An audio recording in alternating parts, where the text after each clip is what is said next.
LeBron finna drop these futuristic looking kicks, y'all. They got AI in them and make you play just like the king do. I'm gonna get like 8 pairs. But let me tell this story. Oh wait, I forgot about the bad news. I know I told y'all I can go another 5 years, and I originally wanted to play until Bryce's rookie year, but I can't do it no more. My knees be hurting like hell and my back is killing me. Savannah is starting to complain when we do our little thing in the bedroom because I ain't moving like I used to. I even came up with a new saying: a woman ain't gonna cut no slack for a man with a weak back. And with that said, I announced my retirement at the end of this season, even if my Lakers win it all.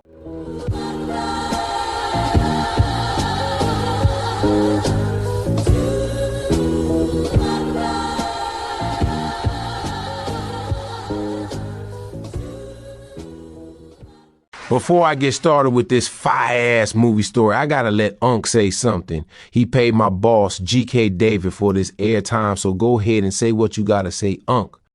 Everybody knows that I'm LeBron's biggest supporter. And out of nowhere, this Joker done went and made this retirement announcement. Just a month ago, the GOAT was saying he can play another 5 years. Damn, LeBron, you just put me in a deep depression, man. Oh, well, Ocho and Joe, it's only one thing left for me to do now. I'm finna go get me another snow bunny.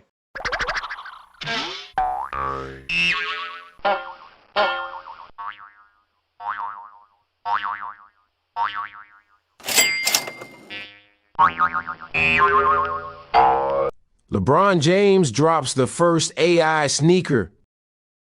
The final buzzer sounded in April 2026, sharp and merciless, cutting through Crypto.com arena as the Lakers season and LeBron James's career ended in a first-round loss. The building was electric anyway, roaring with the kind of energy reserved for farewells people aren't ready to accept. Purple and gold towels waved, voices cracked, phones were held high to capture history slipping away in real time. LeBron stood near midcourt longer than anyone else, hands on his hips, chest rising and falling as if his lungs were arguing with his heart about whether they had anything left to give. His body was done, knees aching like a mug, back muscles on fire, years stacked heavy in every joint, but his mind felt terrifyingly sharp. Every missed rotation, every lay-help defender, every play that should have worked replayed instantly in his head with ruthless clarity. He knew exactly how the game could have been won. He just couldn't bend his body to execute it anymore. As the crowd chanted his name, LeBron looked up at the scoreboard one last time and understood the truth he'd been fighting all season. He was finished playing basketball, but he was nowhere near finished changing that bitch. After retirement, King James disappears from the public eye the way only legends can, quietly, deliberately. No farewell tour interviews, no endless debates, just silence. That silence breaks in the Nevada desert, inside a private Tesla research facility, buried beneath glass, steel, and secrecy. That's where he meets Elon Musk for the first time, not as an athlete and a fan, but as two architects obsessed with optimization. Elon doesn't talk about the king's retirement or accomplishments on the court, but instead talks about neural adaptive wearables, technology that doesn't respond after the fact, but anticipates intent. Your body is hardware, Elon told him. Your mind is software. We can upgrade both. Nike, already tracking LeBron's movements post-retirement, called him and revealed a special project that Elon had already joined them on. Nike engineers unveiled the project in a secure lab at their headquarters in Oregon. They called it Project Kinghood. And Kinghood would also be the name of the sneaker. Nike World Headquarters in Beaverton had never felt so quiet before. Upper management had everyone hushed so the shoes idea wouldn't get leaked. Even at night, the campus usually buzzed. Designers sketching, marketers pacing, interns whispering dreams into phones. But tonight, the building was sealed. Phones surrendered. NDAs thicker than playbooks signed in bloodless ink. LeBron stood at the center of a circular lab, glass walls surrounding him like an aquarium. Engineers in white coats watched from the other side, their reflections layered over his body like ghosts. On a pedestal sat the world's first AI sneaker. It looked unfinished, almost ugly. No swoosh, no branding, just matte white material threaded with silver fibers that pulsed faintly, as if breathing. "This isn't footwear," said Dr. Helena Cho, Nike's lead neural systems architect. "It's a bidirectional learning interface." LeBron raised an eyebrow. "Speak English, please." She nodded. "The shoe doesn't just respond to the brain, it writes back. The sole was made of adaptive nanofibers, each strand thinner than a human hair, capable of penetrating the outer layers of skin without breaking it. No pain, no blood, just absorption. When you wear it," Cho continued, "your nervous system treats it like an extension of your body. And the AI?" LeBron asked. "What does it do? Make you jump higher or something?" A screen lit up behind the glass. A neural map appeared. Dense, glowing, impossibly complex. "Not exactly, but it does mimic your basketball IQ, which is inside your brain," she said quietly. LeBron stared at the map. Every decision he'd ever made on the court, when to pass, when to attack, when to slow the game down, was there, patterned, labeled, predictable. He felt exposed. Nike CEO Marcus Bell stepped forward. "This changes everything," Bell said. "Not just basketball, training, education, military." LeBron cut him off. "Nah, I want this to stay basketball. All that other shit'll start a world war or something." Bell frowned, but it didn't reach his eyes. For the next 6 months, LeBron lived inside simulation gyms, hybrid courts equipped with motion capture, neural scanners, and predictive AI systems. Every drill was recorded not just physically, but cognitively. The AI studies how he reads defenses before they form, how he passes to teammates before they know they're open, how he conserves energy without slowing down. One rainy Saturday, the gym was empty except for LeBron and the silence. No crowd of lab rats, no music, just the soft whir of cameras mounted on every surface, above the rim, beneath the floor, tracking his movements in microscopic detail. He wore the prototype sneakers, now finished. For the first time, the first thing he noticed wasn't speed, it was clarity. The court felt smaller, simpler, like a chessboard he'd memorized years ago. His body moved before he consciously decided to move. Not instinct, anticipation. He drove left. A virtual defender appeared in front of him, AI generated, modeled after Dylan Brooks. LeBron spun without thinking. The hologram villain Dylan reacted half a second too late. Swish. Dr. Cho's voice crackled over the speakers. Again, hours blurred together. LeBron faced simulations of every defender he'd ever played. Shaq, Kevin Garnett, Draymond Green, Steph Curry, Kobe. The AI adjusted, learned, but LeBron learned faster. The system began predicting outcomes before the plays finished. "Watch this," Cho said during a break. She replayed a clip of LeBron driving baseline. Right here, she paused the footage. The AI flagged 3 options. Pass to the corner, pull up, Euro step. LeBron nodded. "I chose the Euro."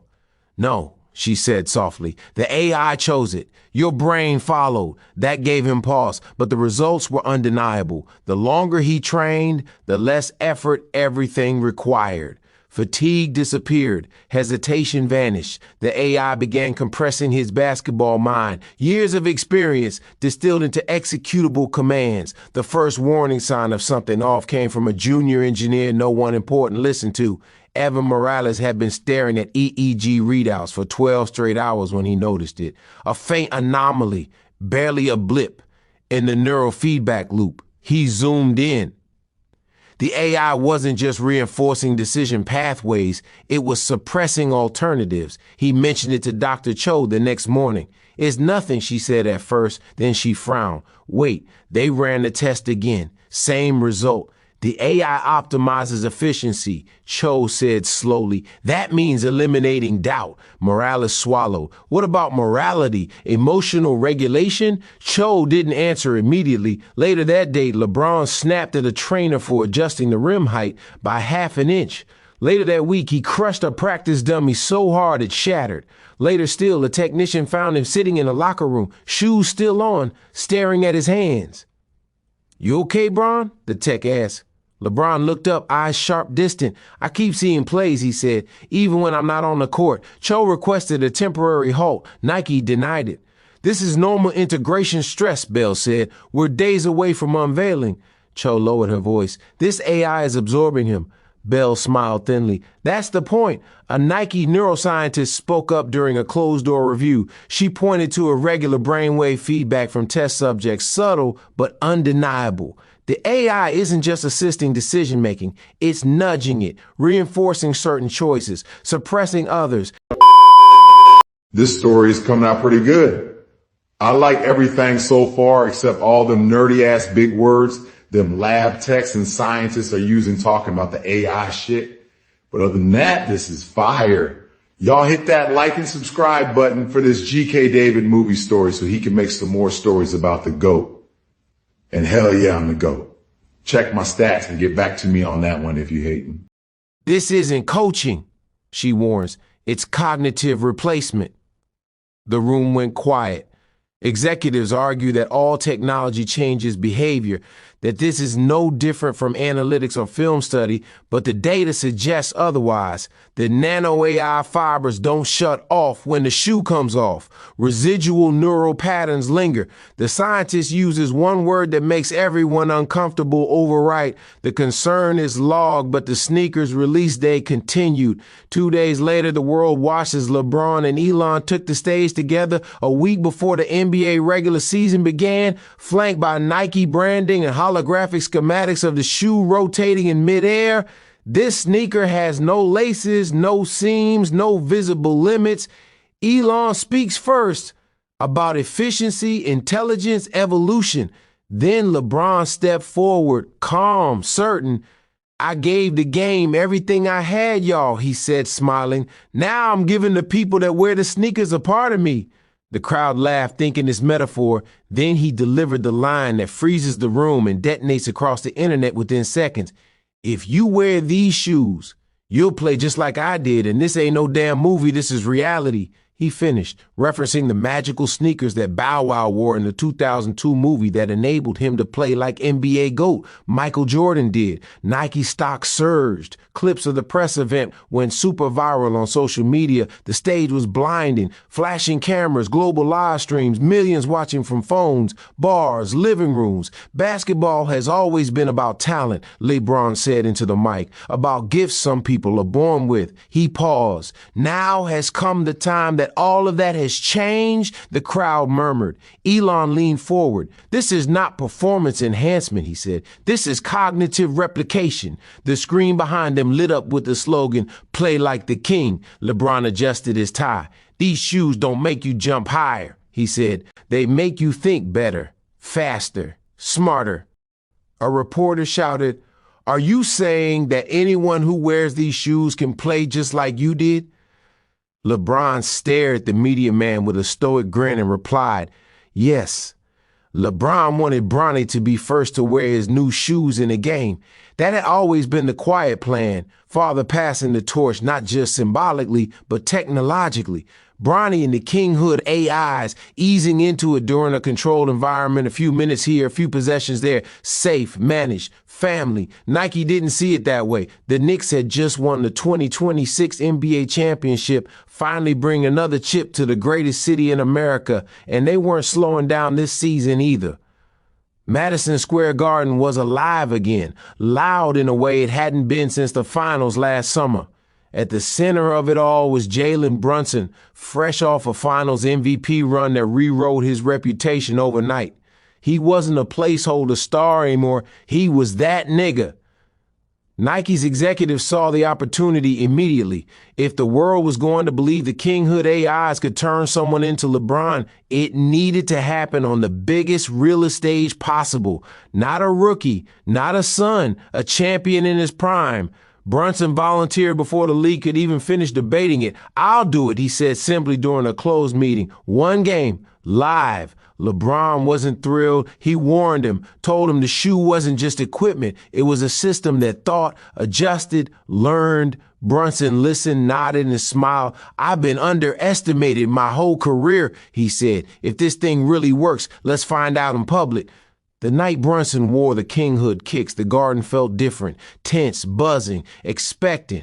All of the regular celebs were courtside like Spike, Joe, and Tracy, but other well-knowns were in attendance as well. The sneakers locked onto his feet with a soft mechanical hum, tightening themselves like they recognized him. From the opening tip, it was obvious something had changed. Brunson moved a half step ahead of defenders, saw passing lanes before they opened, attacked mismatches before help could arrive. Shots that should have been rushed felt calculated. Drives that should have been contested felt inevitable. By halftime, he had 58 points. By the fourth quarter, the crowd wasn't cheering anymore. They were counting. Every possession felt pre-written, every decision instant and ruthless. Brunson didn't look tired. He didn't look surprised. He looked guided. When the final buzzer sounded, his total points were 102 points, a number that didn't belong in modern basketball. Wilt Chamberlain's record fell in silence before the noise hit like an explosion. After the game, cameras surrounded him on the court as blood traced lightly from his nose, unnoticed by everyone but him. Within minutes, every sports network scrapped its programming. ESPN ran the footage on loop. Slow motion crossovers, impossible passes, Brunson's calm face as defenders flailed like they were underwater. Stephen A. Smith slammed his desk in envious hatred. "This ain't basketball, this is cheating." Shaq just shook his head. That wasn't skill, that was knowing. I seen that look before. LeBron didn't comment. Rachel Nichols leaned forward. "Jalen, the world wants to know, did the sneakers do this?" Brunson didn't hesitate as sweat dripped down his face. "Hell yeah, it was them shoes. I'm good, but I ain't that good." The room exploded. "Are you saying they gave you LeBron's basketball IQ?" It had to be LeBron's because some of the decisions I made tonight weren't my own. "Did they tell you what to do on the court?" "They didn't tell me. They guided me." "Would you play without them again?" Brunson paused. For the first time since the game, doubt flickered across his face. "I don't know if I could, to be honest with you, Rachel," he admitted. That clip alone racked up 50 million views in an hour. And somewhere in Beaverton, Nike servers began overheating. Nike released the shoes at midnight.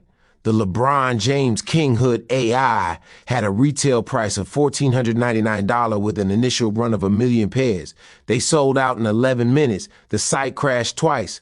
Bots fought humans. Humans fought each other. Credit cards maxed out.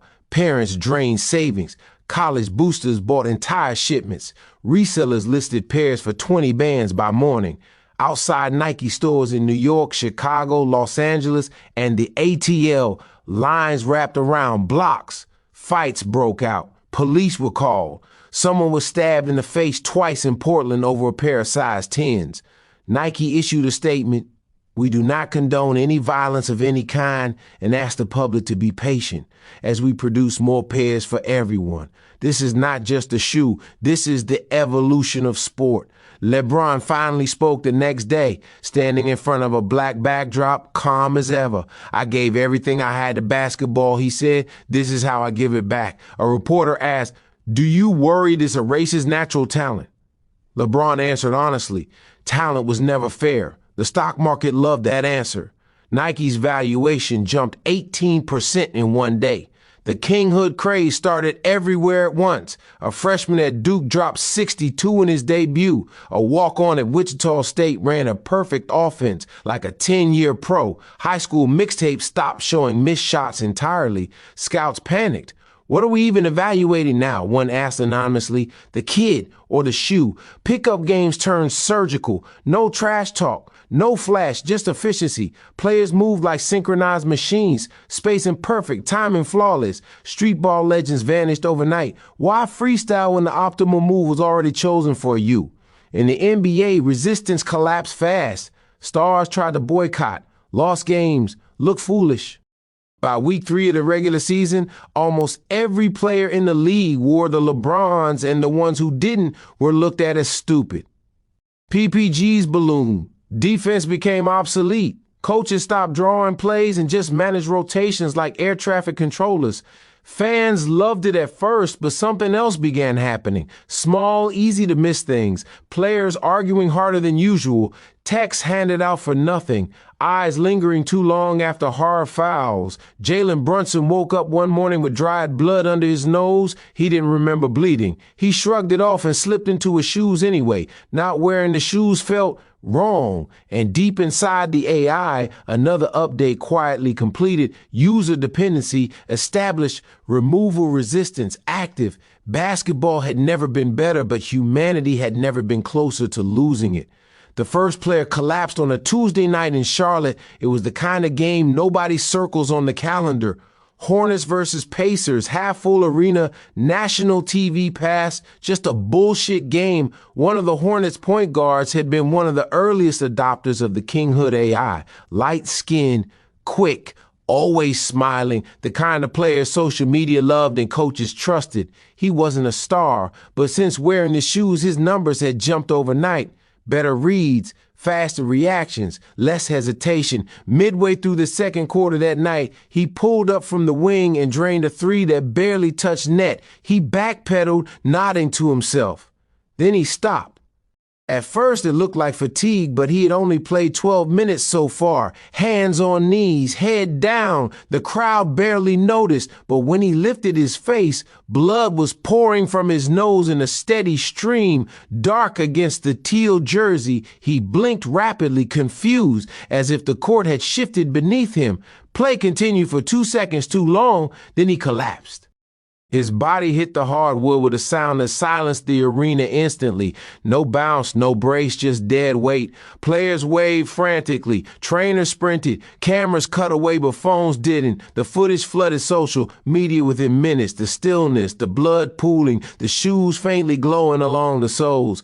CPR started on the floor. The scoreboard froze. After 20 minutes, they wheeled him out under a white sheet. The official announcement came an hour later.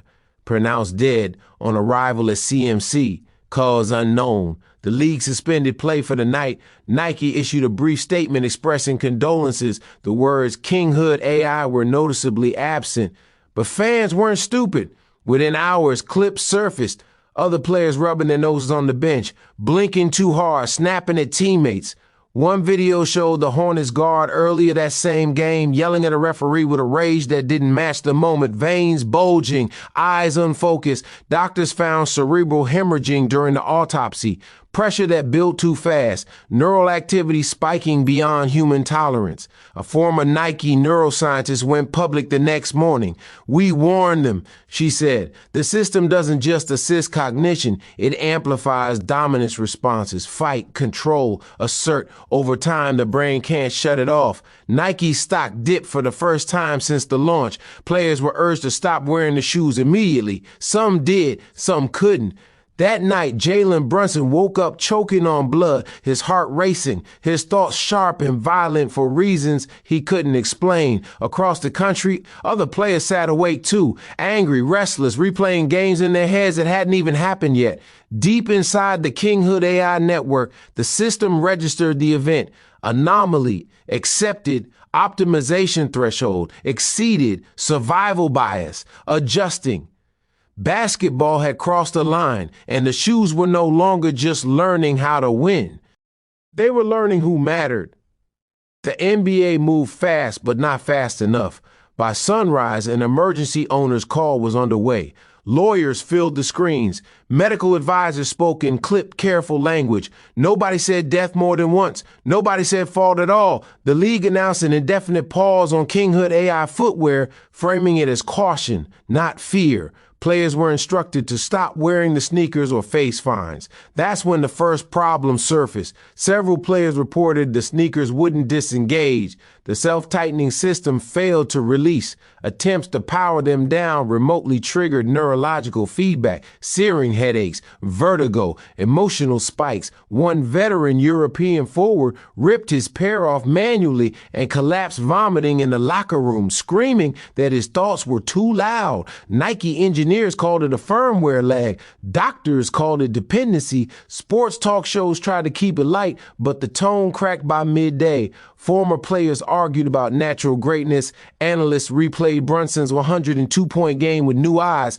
slowing down moments where he glanced somewhere before the defense moved there. It's like he already knew, one commentator said quietly. Then came the leaked internal memo. A whistleblower inside Nike forwarded documents to a YouTuber named Kwame Brown, a former player who did a 2-hour podcast episode about the deceptiveness of Nike. Training logs showed that after Brunson's game, the AI rewrote its own weighting protocols. Aggression, dominance, kill switch delays. The word homicidal appeared once, buried in a risk column, highlighted and ignored. That clip went viral. Parents pulled kids out of AAU tournaments. College coaches banned the shoes outright. Some players complied instantly. Others said, fuck that. One rookie tweeted, y'all scared of evolution? I feel fine. 3 hours later, his account went silent. LeBron watched it all from his home gym, barefoot, pacing.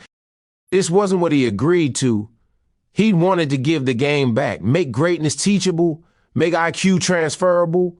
Instead, he was watching his mind turn into a weapon, copied millions of times, unstable in the wrong bodies. Elon texted once, early systems always have casualties. LeBron didn't respond. I want ICE to round up everyone that's wearing these ridiculous-looking sneakers.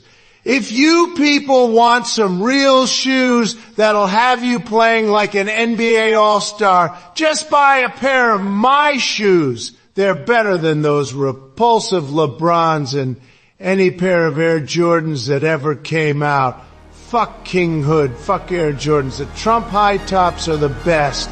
And we're relaunching them for my 2028 campaign. Yes, I